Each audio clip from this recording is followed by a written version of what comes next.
성경 말씀 읽어드리겠습니다. 민수기 14장 39절부터 45절까지 읽어드리겠습니다. 모세가 이 말로 이스라엘 모든 자손에게 알림해 백성이 크게 슬퍼하여 아침에 일찍이 일어나 산 꼭대기로 올라가며 이르되 보소서 우리가 여기 있나이다. 우리가 여호와께서 허락하신 곳으로 올라가리니 우리가 범죄하였음이니이다. 모세가 이르되 너희가 어찌하여 이제 여호와의 명령을 범하느냐. 이 일이 형통하지 못하리라. 여호와께서 너희 중에 계시지 아니하니 올라가지 말라. 너희의 대적 앞에서 패할까노라.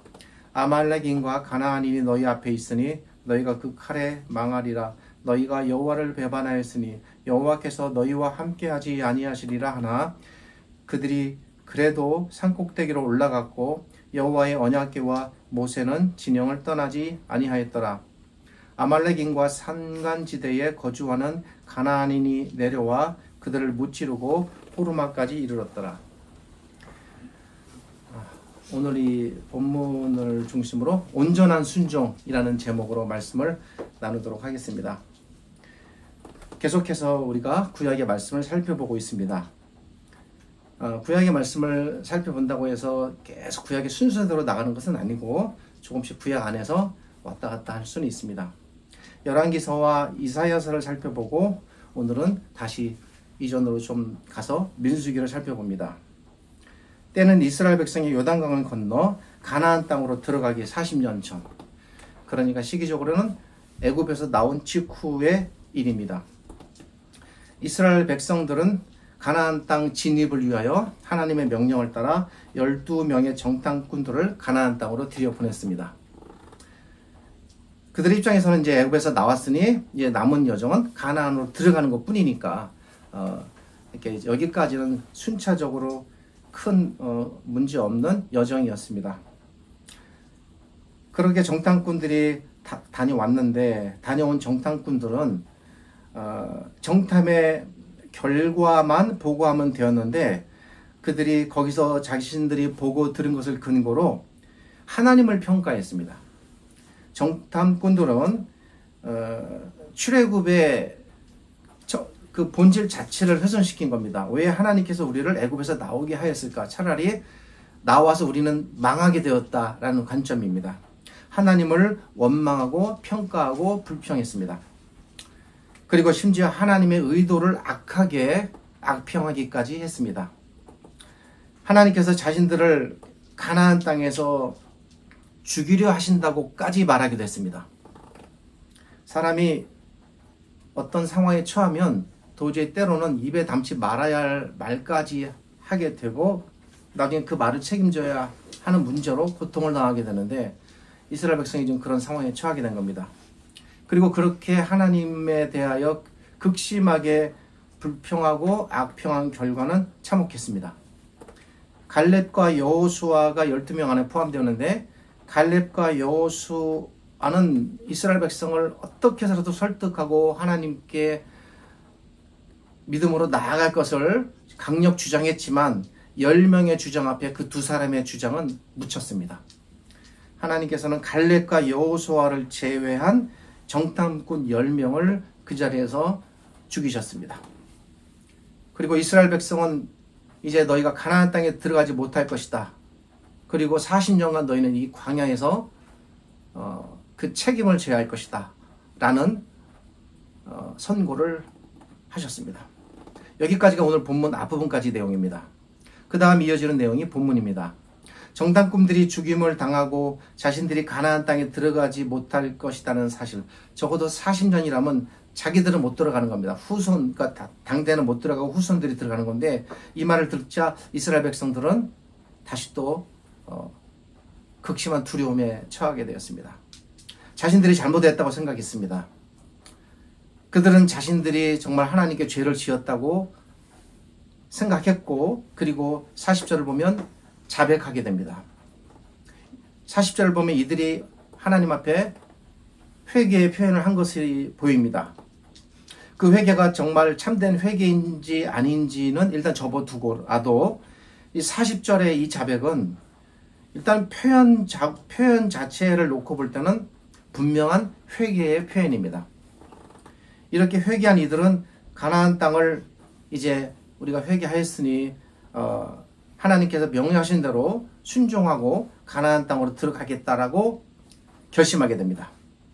조금 전까지는 두려워서 못 가겠다고 하던 사람들의 태도가 갑자기 바뀌었습니다. 이들의 갑작스러운 이 태도의 변화에 대해 이제 우리가 좀 생각해 보려고 합니다. 오늘 본문 내용은 사실은 내용적으로는 굉장히 단순하고 명료합니다. 근데 그럼에도 불구하고 이 안에 복잡한 미묘한 문제가 이 속에 들어 있습니다. 여기서 우리가 생각해 볼 문제는 이런 것입니다. 이들의 이 40절의 회개와 그리고 가나안 땅을 이제 진격해서 들어가겠다라고 하는 이 태도는 무엇을 의미하는가? 이걸 놓고 이들이 진정 자신들의 잘못을 깨달은 것일까? 또 깨달았다고 볼 수 있는가? 정말 회개하고 마음을 바꾸어 하나님께서 함께 해주시기를 기대하고 믿음으로 용기를 내어 가나안 땅에 이제 들어간다는 것으로 우리가 보아도 되는가? 만약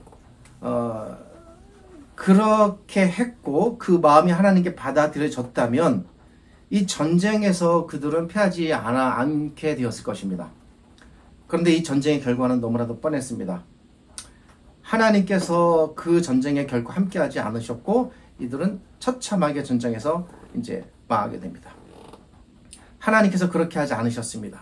이들이 잘못했다고 그 죄를 고백했고 자신들의 회개의 표현으로 전쟁에 나갔음에도 불구하고 하나님께서는 이 전쟁에 함께하지 않으신 겁니다. 조금 전에는 전쟁에 나가라고 하셨습니다. 함께 하겠다. 근데 이번에는 함께하지 않으셨습니다. 그리고 이들은 40절에서 분명히 회개를 했습니다. 조금 전에 하나님께서 나가라고 하신 바로 그 전쟁에 이제 그래도 용기 내어 나갔는데 이것이 실패한 그 본질이 뭔가라는 거죠. 일단 분명한 거는 이 전쟁에 하나님께서 함께 하지 않으신 건 분명한 겁니다. 왜 이런 일이 일어났을까? 하나님의 계획이 바뀐 것일까? 하나님의 마음이 바뀐 것일까? 이 가나안 땅을 이렇게 정복시키려 했는데 이제 다른 쪽으로 생각하시는 건가? 우리가 이 문제를 여기서 해결해야 됩니다. 여기서 우리가 생각해야 할 부분은 이들이 잘못했다라고 자신들은 이제 40절에서 우리가 죄를 졌습니다. 잘못했습니다. 하나님이라고 고백을 하고 회개를 했는데 이들이 잘못한 잘못의 본질이 뭔가라는 거죠. 이들의 잘못의 본질은 자기들이 죄를 자백했고 입술로 자백했습니다. 자백했다고 하지만 이들이 정말 자신들의 잘못이 무엇인지를 제대로 깨달은 것인가? 그죠? 우리도 뭘 잘못하면 회개할 수 있습니다. 근데 그 회개했을 때 내가 정말 내 잘못의 본질이 무엇인가를 정확하게 깨닫고 회개를 하는 것인가? 또 그렇지 않고 회개할 수도 있는 거죠. 여러 미묘한 문제가 여기 놓여 있습니다. 이들의 잘못의 본질은 전쟁에 나아가지 않았다는 행동 자체에 있는 것이 아닙니다. 이들의 잘못의 본질은 하나님께 대한 태도, 즉 마음의 문제였습니다. 이 마음의 문제는 하나님의 말씀을 따르는 것과 연관되어 있습니다. 좀 더 깊이 들어가면 이 마음의 문제는 하나님을 존중하는 것과 연관되어 있습니다. 아마도 이들이 이 사실을 잘 깨달지 못했던 듯 싶습니다. 그러니까 회개했으니 우린 됐고 그러면 전쟁에 나가면 이긴다. 딱 이 논리입니다. 자신들의 문제의 본질을 이들은 놓쳤습니다. 이들이 만약 자신들의 문제의 본질이 무엇인지를 알았고 그래서 전쟁에 나가도 이 전쟁은 이기지 못하는 전쟁이다라고 알았다면 전쟁에 나갈 생각을 하지 못했을 것입니다. 자기들의 문제를 모릅니다. 하나님께서 전쟁에 나가라고 말씀하셨으니까 한 번은 무조건 전쟁에 나가면 곧 그것이 믿음이고 그리고 그 말씀에 순종한 것이고 회개다라는 논리가 있는 거예요. 이들의 마음속에는. 왜 이런 판단이 가능했을까요? 그것은 그들이 자신들의 잘못이 전쟁에 나가지 않은 행동에 있다라고 판단했기 때문입니다. 그러기에 그들이 어떻게 해서든 전쟁에 나가기만 하면 결과적으로 그것이 하나님께 대한 순종이 될 것이다 라는 생각을 한 겁니다. 이들의 생각은 매우 기계적인 생각입니다. 하나님의 마음은 말이죠. 하나님 마음은 사람과 똑같습니다. 똑같은 일이 어떤 상황에서는 기쁜 일이 될 수 있지만 어떤 상황에서 우리가 안 좋은 것이 될 수도 있듯이 하나님의 마음은 움직이십니다. 움직인다라는 게 변덕이나 전환이 아니에요. 일관되십니다. 하나님의 마음의 본질은 일관된데 그 마음이 움직이셔요. 그 움직이는 마음을 읽어내야 되는데 그걸 못 읽어내는 겁니다. 이렇게 생각한 겁니다. 하나님께서 전쟁에 나가라고 하셨는데 나가지 않아서 우리는 가나안 땅에 못 들어갈 것이고 40년 동안 여기서 방황한다라고 판단했습니다. 그러면 이제라도 우리가 회개하고 전쟁에 나간다면 그것은 곧 회개와 순종이다라는 생각을 한 겁니다. 이런 논리가 그들에게 있었습니다. 하나님께 대한 진정한 회개의 마음과 정신이 어떤 것인지를 알지 못하고 겉으로 드러나는 행동을 가지고 회개의 기준으로 보는 겁니다. 하나님의 마음을 읽지 못하였습니다. 전쟁에 나가는 것이 회개고 순종이라고 생각한 겁니다. 그 결과 모세의 만류에도 불구하고 고집을 부려서 전쟁에 나아가고, 이 대목이 중요합니다. 분명히 모세는 막았습니다.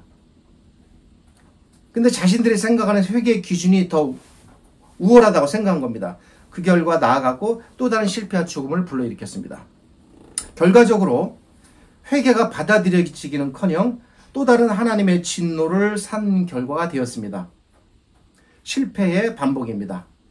하나님의 마음을 읽지 못하면 계속 겉돌게 되고 결과는 다른 잘못과 실패의 반복으로 이어진다는 사실을 이들이 보여줍니다. 하나님께서 여기서 여기시는 회개의 본질은 무엇일까? 행동이 아닙니다. 하나님께서 여기시는 회개의 본질은 마음의 문제였습니다. 언제나 그렇습니다. 우리 신자들이 이 부분을 늘 혼동합니다. 나의 행동을 보고 하나님께서 평가할 것이다라고 생각하는 거죠. 회개의 본질은 행동의 문제가 아니라 마음의 문제입니다. 보이지 않는 마음. 그 마음은 하나님을 헤아리고 하나님의 마음을 읽어내는 것으로부터 시작됩니다. 제가 그래서 그토록 성경을 강조하며 그리고 성경을 읽을 때 하나님 중심으로 하나님께 초점을 두어 그분의 마음을 읽어내는 것을 목적으로 성경을 읽으라고 제가 말씀드리는 겁니다. 하나님의 마음을 헤아리고 하나님의 마음을 읽는 것을 통해 하나님께 대한 존중과 태도의 마음이 생겨납니다.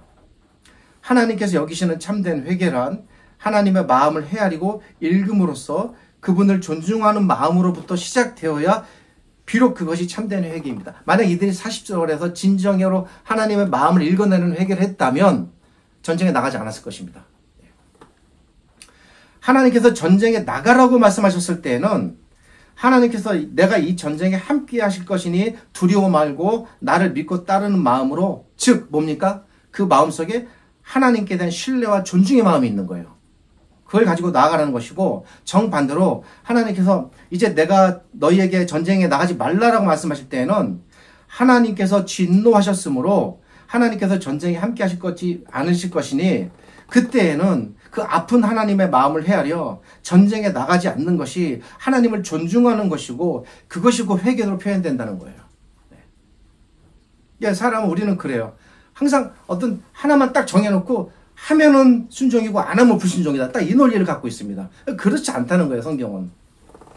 하나님께서 가라 하실 때에는 그분을 존중하는 마음이 있기 때문에 그래서 가라는 것이고 가는 것이고, 가지 마라, 멈춰라 말씀하실 때는 가지 않는 것이, 그때는 그것이 하나님을 존중하는 거예요. 기준은 내가 정하는 게 아니라 하나님이 정하시는 겁니다. 그러나 이스라엘 백성은 이런 하나님의 마음을 헤아리는 일에 일단 실패했습니다. 그래서 전쟁에 나가라고 말씀하셨을 때에도 그 마음을 못 헤아렸으니까는 그때는 안 나갔고, 전쟁에 나가지 말라고 했을 때는 또 그 마음을 못 헤아렸으니까 그때 또 나가는 거고, 늘 반대로만 하는 거죠. 그러니까 그게 이제 인간의 논리입니다. 그리고 이들에게는 사실 탐욕과 욕심이 있었습니다. 그렇게 해서 억지로라도 하나님의 마음을 강제적으로 돌려놔서 가나안 땅에 들어가서 뭔가 좀 좋은 삶을 살고 싶었던 겁니다. 그래서 그런 자기들 마음속에 이기심과 탐욕심도 같이 작동했다고 저는 봅니다. 하나님의 마음을 읽지 못했습니다. 우리가 이 본문을 통해 짚어야 할 핵심적인 부분이 바로 여기에 있는 겁니다. 모세는 41절에서 너희가 어찌하여 이제 여호와의 명령을 범하느냐. 이제는 전쟁에 나가는 게 여호와의 명령을 범하는 거예요. 네.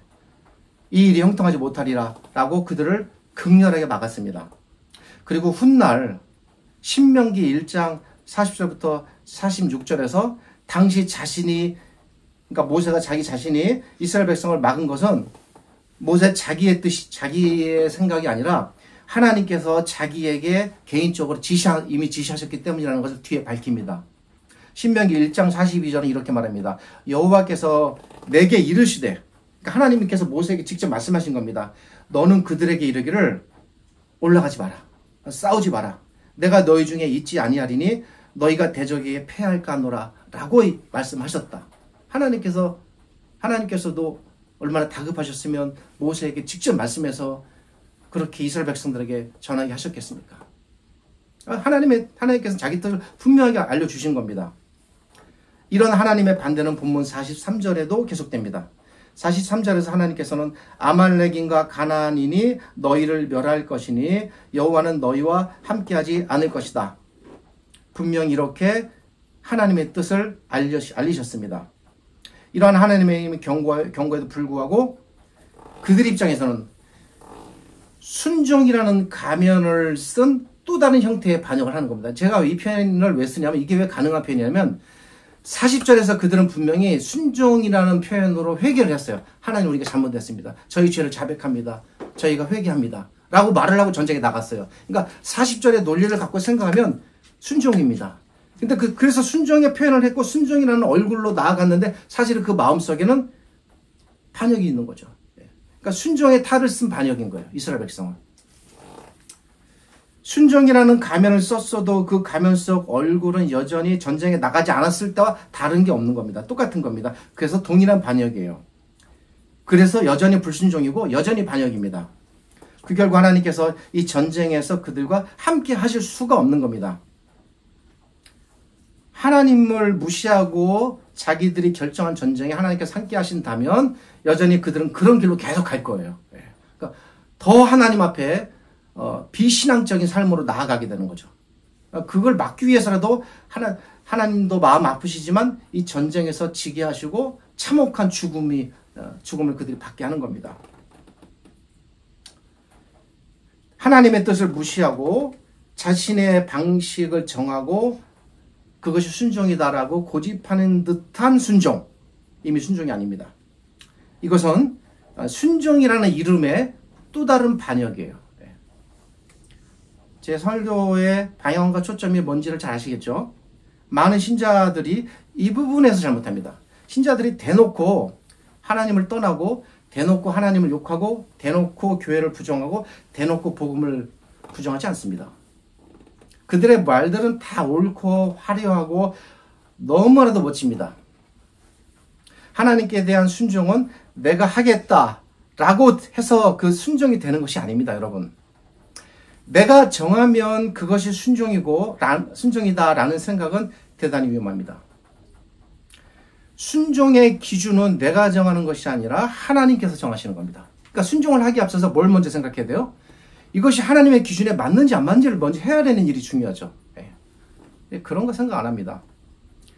제대로 된 참된 순종은 내가 판단하는 것이 아니라 그것을 하나님께서 판단하시는 겁니다. 그러므로 우리가 참되게 순종하기 위해서는 먼저 집중해야 할 부분은 여러분, 무엇을 행할까가 아니라 하나님께서 어떻게 생각하실까를 먼저 생각하셔야 돼요. 자, 그 옛날 사울이 하나님께 대한 심각한 문제를 일으키게 되는데 그것도 내용과 시대는 다르지만 본질적으로 동일한 사건입니다. 본문과. 당시 사울도 지금 이 광야의 이스라엘 백성들처럼 하나님의 마음을 읽어내는 일에 실패했습니다. 사울도 역시 똑같아요. 자기가 기준을 딱 정해놓고 이것이 곧 이렇게 행동하는 것이 곧 순종이다라고 말을 한 거죠. 그리고 그렇게 행동했습니다. 그 역시 하나님의 마음을 읽지 못했고 행하지 말아야 할 선을 넘어갔고 겉으로 볼 때는 제사처럼 아름답고 제사처럼 하나님께 값진 순종이 어디 있겠습니까? 근데 그렇게 드려진 제사가 전부 다 불순종이라는 거죠. 왜? 하나님의 마음을 못 읽었으니까. 제사는 곧 순종이다라는 사울은 자신의 논리를 가졌습니다. 이스라엘 백성이 전쟁에 나가는 것은 곧 순종이다라는 논리를 가졌듯이 사울은 하나님께 제사 드리는 것은 곧 순종이다라는 자신의 논리를 폈습니다. 이스라엘 백성의 경우와 사울의 경우가 사건은 다르지만 본질은 똑같습니다. 이스라엘 백성이 내세운 자신들의 순종의 논리가 그 당시에 하나님의 진노를 불러일으켰듯 사울이 내세운 사울의 순종의 논리도 하나님의 진노를 불러일으켰습니다. 얼마나 하나님께서 분노하셨냐면 사무엘을 보내서 내가 너의 왕위를 박탈하리라. 그리고 네 가문에서는 이제 왕위가 끊어질 것이다 라고까지 선언하실 정도였습니다. 사실 저는 오늘 이 설교를 준비하고 반복해서 읽어보고 묵상하면서 굉장히 마음도 무거웠고 또 두려웠습니다. 많은 사람들이 순종하라, 순종하라, 순종하라. 저도 어려서부터 이렇게 자라왔기 때문에 너무나도 귀에 따갑게 들어왔습니다. 순종을 외칩니다. 순종을 가르칩니다. 순종을 전합니다. 모든 집회와 설교의 초점이 순종이 있었습니다. 순종을 강요합니다. 순종을 명령합니다. 순종이 곧 믿음이라고 말합니다. 순종하면 복 받는다고 말합니다. 순종이 곧 만사형통이라는 식으로 얘기합니다. 뭐가 순종인지 모르고 순종합니다. 그러나 사람들이 말하는 그 순종, 또 사람들이 따르는 그 순종이 과연 어떤 순종인지를 생각해 봐야 됩니다. 인간의 순종이 정말 하나님께서 말씀하시는 하나님께 대한 순종과 동일할 수 있는가? 결국 그렇지 않습니다. 사람이 하나님의 이름으로 강요하는 잘못된 순종, 거짓된 순종인지를 생각해 보아야 되는데 그걸 생각하려면 어떤 기준이 있어야 되겠죠. 그게 없으면 또 그걸 생각할 수가 없습니다. 하나님의 이름으로 말한다고 해서 그것이 모두 하나님의 이름이 내 걸렸다고 해서 모두 하나님을 위한 순종이다라고 생각하시면 절대 안 됩니다. 만만의 오산입니다. 본문을 통해서 하나님께서 우리에게 이 문제를 지금 제기하시는 겁니다. 하나님께서 이리 말씀하십니다. 너희가 순종 외치는데, 그러니까 좀 더 깊이 들어가면 이 본문을 통해서 하나님께서 지금 요구하시는 거 뭐냐면 너희의 그런 모든 순종과 행위 속에 과연 나에 대한 존중이 있느냐라는 거예요. 그걸 지금 하나님께서 요구하시는 겁니다. 너희가 순종 외치는데 과연 너희는 진정으로 내게 순종하느냐? 너희의 순종이 진정 나를 향한 순종이냐? 아니면 너희를 위한 너희들의 순종이냐? 사람을 위한 순종이 아니냐? 본문은 이 질문을 우리에게 던집니다. 결국 오해하지 맙시다. 우리가 아무리 많은 순종을 해도, 우리가 아무리 위대한 순종을 해도, 우리가 아무리 희생적인 순종을 해도 진정 그 순종을 통해서 하나님이 존중되지 않는다면, 그리고 그 순종 속에 하나님께 대한 몰이해와 무시가 있다면, 그 성경의 가르침에 따르지 않는다면, 그 순종의 동기와 방법이 그릇되어 있다면, 그 순종 속에 자신의 유익, 자신의 가치, 자기 의의가 자리하고 있다면 얼마나 많은 교회가 순종의 이름으로 자기를 드러내려고 하는지 모릅니다. 그것은 결코 하나님을 위한 순종이 아닙니다. 그런 것들은 모두 거짓되고 사악하며 하나님을 떠난 자신을 위한 행위들입니다. 그것은 순종이라는 가면을 쓴 지금 이 광야의 이스라엘 백성들에게 닥친 이 현실을 우리가 보면서 알 수 있듯 순종이라는 가면을 쓴 또 다른 형태의 반역이며 그리고 그 대가를 받게 됩니다. 순종인 듯 보이는 불순종이 많습니다. 수많은 사람들이 여기에 자기도 속이고 또 자기도 모르니까 남도 속입니다. 서로 속습니다. 그러나 하나님께서는 속지 않으십니다. 어떤 순종이 참된 순종인지 아니면 자신을 위한 위장된 순종인지 하나님께서 모두 아십니다. 나의 순종은 누구를 위한 순종입니까? 나의 헌신, 나의 사랑, 나의 희생은 진정 그 위하는 대상이 누구인가? 나의 순종 속에 진정 하나님께 대한 존중과 두려움의 마음이 있는가? 하나님인가? 아니면 나인가? 아니면 다른 제3자들인가? 아니면 교회의 그 누구누구들인가? 우리는 이 질문에 솔직하게 답해야 됩니다. 내가 아무리 매일 순종의 힘을 다해도 순종의 태도로 아무리 종교적인 노력과 힘을 기울여도 그런 순종과 태도를 통해 나나 내 주변의 사람들이나 내가 속한 교회의 의의가 추구된다면, 그리고 나의 만족과 나의 종교적인 어떤 성과를 내기 위한 것이라면 참으로 안타깝고 부끄럽고 슬픈 일이고, 그런 거 생각하면 굉장히 괴롭습니다. 우리가 추구해야 할 진정한 따름의 본질은 무엇이어야 할까? 그것은 바로 하나님께 대한 존중의 마음입니다. 근데 오늘 본문은 너무 명확했습니다. 사실 모세가 하나님의 뜻은 그것이 아니다라고 명확하게 말했는데도 불구하고 이게 무시된 거거든요. 예. 그러니까 사람의 마음속에 어떤 잘못된 동기가 한번 작동되기 시작하면 그게 분명한 가르침까지도 이 짓누를 수가 있다는 걸 또 보여줍니다. 그러니까 하나님이 존중되지 않는 거죠. 예. 하나님을 존중하는 마음, 이것이 우리가 행해야 할 모든 삶, 모든 순종의 본질이어야 됩니다. 이 부분만 놓치지 않으면 됩니다. 나의 공로, 나의 의, 나의 업적, 나의 성과, 나의 명예, 나의 이익, 나의 욕심, 나의 탐욕, 내 가족, 내 교회를 위한 순종이 아니라 진정으로 오직 하나님만을 존중하고 그분에게만 따르려는 마음이 우리 순종 속에 가득 담긴다면 그보다 더 아름다운 일은 없습니다. 이렇게 하나님을 존중하는 순종에는 분명한 한 가지 특성이 존재합니다. 그것은 바로 하나님께 귀를 기울이는 겁니다. 우리가 하나님께 귀 기울인다라고 했을 때 지금 우리가 귀 기울일 수 있는 방식은 뭘까요? 어떻게 귀를 기울입니까? 하나님께서 우리에게 직접 말씀하지는 않으십니다. 그런 일반적인 일은 아닙니다. 절대로 제가 다 부정하진 않겠습니다만 일반적이진 않습니다. 가장 일반적이고 상식적인 하나님께 대한 귀 기울임의 방편은 하나님의 말씀입니다.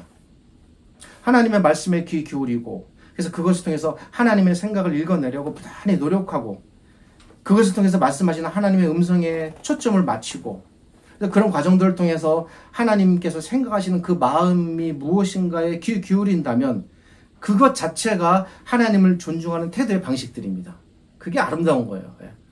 뭘 하느냐가 문제가 아니라 그분께 어떤 마음을 품고 어떤 마음으로 살아가느냐, 나아가냐, 이것보다 하나님께서 여기시는 기쁘고 위대한 일은 없습니다. 하나님을 존중하고 그분께 귀를 기울이는 것, 참된 순종은 언제나 여기서부터 시작된다는 사실을 명심하시기 바랍니다. 끝으로 2주 전에 이사야서 46장을 제가 설교 말씀드리면서 읽어드린 마지막 구절이 이 정신을 잘 담고 있다고 생각하기에 한 번 더 읽어드리도록, 그때도 읽었는데 한 번 더 읽어드리고 마치겠습니다. 이스라엘아 들으라. 우리 하나님 여호와는 오직 유일한 여호와시니 너는 마음을 다하고 뜻을 다하고 힘을 다하여 내 하나님 여호와를 사랑하라. 마음의 문제입니다. 기도하겠습니다. 하나님 감사합니다. 오늘 말씀을 통해서 정말 하나님께서 귀히 여기시고 중히 여기시는 것이 무엇인가를 저희가 생각해 보았습니다. 사울과 이스라엘 백성들이 저희들에게 거울이 되고 그 역사를 통해서 그들이 우리에게 알려주듯 우리가 무엇을 행하고 어떤 일을 행하느냐의 문제가 아니라 진정 하나님의 그 음성에 귀 기울이고 그 마음을 읽고 하나님을 존중하는 마음이 가장 중요하고, 그것이 우리가 하나님 앞에 살아가면서 품어야 할 삶의 자세임을 또한 배웠습니다. 저희들 마음속에 이 정신이 이뤄지지 않게 하시고 우리가 하나님을 섬길 때 정말 하나님을 모든 일의 중심에 두고 그 마음을 깊이 읽어내고 생각하여 그분이 원하시는 대로 우리가 부단히 살아가려고 애쓰고, 때로는 그것이 우리의 욕심이나 우리의 탐욕이나 이런 것과 부딪혀도 그런 것들을 내려놓고 하나님께만 초점을 맞추고 살아가도록 힘쓰는 사랑하는 저희 가족들, 우리 신자들 되도록 이끌어 주셨기를 바랍니다.